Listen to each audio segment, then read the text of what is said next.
back to my channel. So today I'm excited. I'm actually working on a real wedding again, but very manageable for me. I get the privilege of making a bouquet for one of my girlfriends who's getting married tomorrow.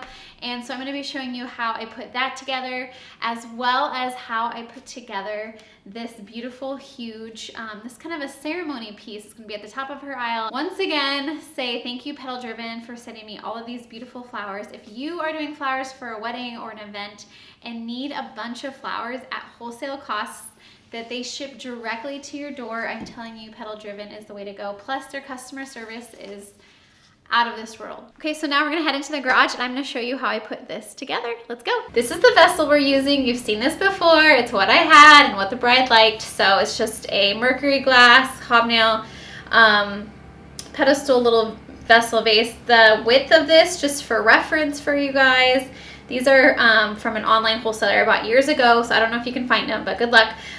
This is probably about 8 inches in diameter, just for reference. Okay, so we are ready to go. I'm going to share with you all the ingredients that we are using today. The bride wanted mostly white with hints of a very, very soft blush pink, which you can see here in these roses. And then I've got these cappuccino roses over here. Jared at Petal Driven was awesome and able to score me some of these beautiful white peonies.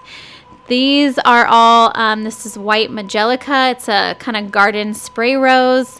I've got some white Veronica, some garden roses. These are patience, and if you could smell these, they are divine. White anemones with the black center. We've got some white ranunculus, but we've got a couple different rose varieties. And these cappuccino roses, which are so pretty. And then for greenery, I've got seeded eucalyptus and regular eucalyptus. As always, I'm gonna build the base. I'm gonna talk you guys through this one a little bit more than usual because I've had a few requests to do more talking and less just showing. So I'm gonna do a little bit of both. Talk while I do this. So first things first, let's build the base. The base, you always start with your greenery and then you add the flowers later. And this is a way you do this because you don't need to use as many flowers once you add your greenery in first and then you build your flowers. So I only have a couple types of greenery today. So I've got regular eucalyptus, seeded eucalyptus. I had wanted one more, but I couldn't find it. So I might end up going to snip a few things from my yard for a little bit of variety.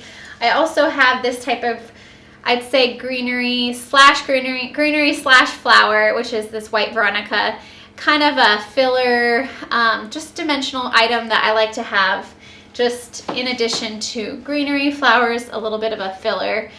Just gives you something visually more stimulating for the eye. So greenery first. Make sure that your oasis had been soaking in fully submerged in water if you're using oasis for, I don't know, a good 5 minutes. And when you place your greenery inside your oasis, you want to just push it in one spot, push it all the way down, and then you want to leave it. Because if you pull it out, you're going to need to reinsert it into a new hole so that it will be able to fully absorb water. Know that this is going to be mostly seen from one side, so I'm going to build it as it's being visually seen from this way. So this side might be a little bit fuller, more greenery up the back so that the front is more of a showcase because this will not be on a table centerpiece. That's why I'm building it that way.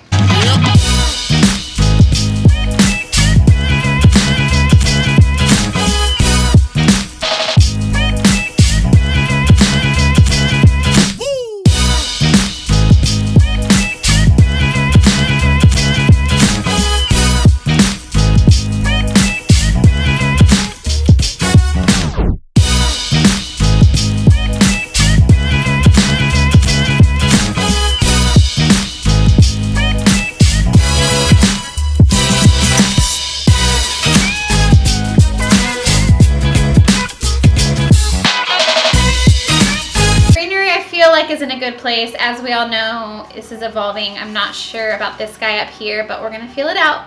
So next I want to put in my flowers in order of importance. So I'm gonna put in the flowers that I feel like are my B or C list flowers, and then I'm gonna build out because, for example, like my peonies here, or maybe some of these beautiful garden roses are my A-listers, and I want them to have the most visibility.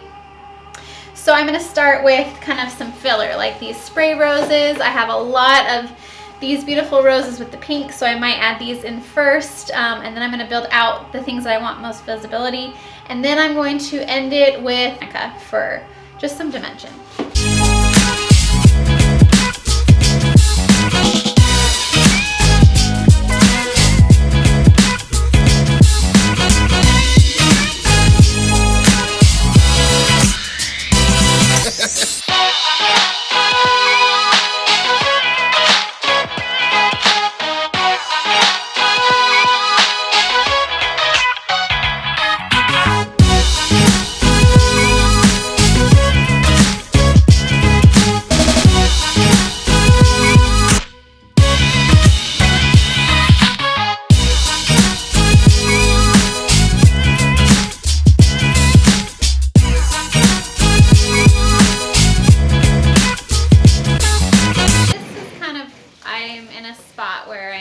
Okay with has all of my B, C flowers, and now I'm going to start adding my A flowers. So I can use these a little bit more sparingly.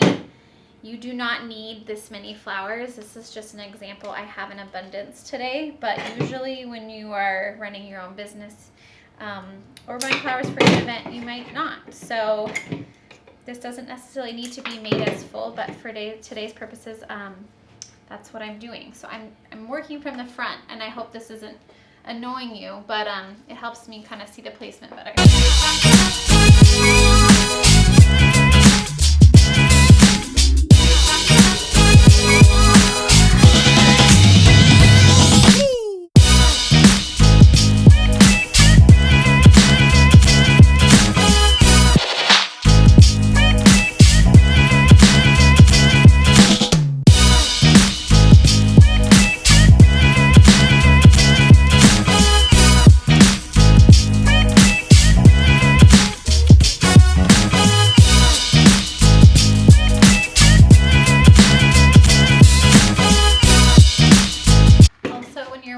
Flowers and you have some kind of browning petals, it's absolutely okay. Do not be scared to pick those off, to kind of just edit your flower up a little bit so it looks kind of at its prime. Also keep in mind when you're building flowers, things will continue to open, so you can build in space a lot of times for your flowers to grow and bloom a little bit more. These are pretty large though, peonies, so I'm not necessarily talking about this. Look how pretty that is.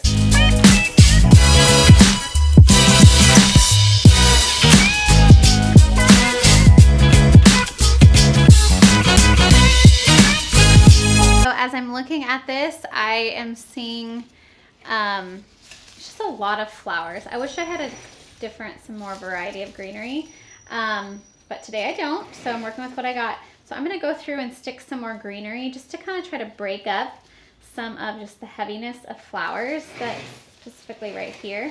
And then of course I'm going to add some of that white Veronica. And I'm just kind of looking at it, and I feel like I might need one more of the kind of blush over here, so I'm going to add that.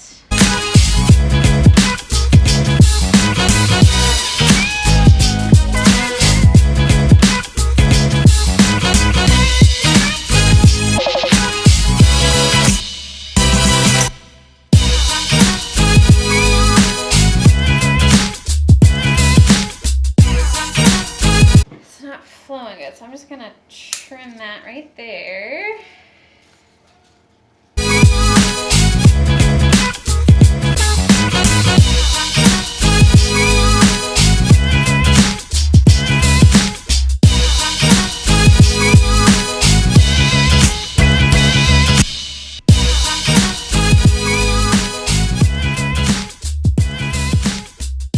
It's one of those pieces that I feel like I need to take a little bit of a break from and step away. I don't know. Something about this to me needs to change a little bit.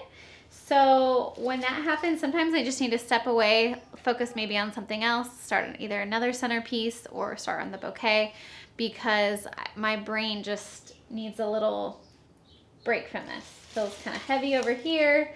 So I'm gonna do that. I'm gonna step away, look at it, give me some time and space to think about it. I don't need to rush it, and then I'll come back to it. Okay, so that's okay to do when you're building your flowers.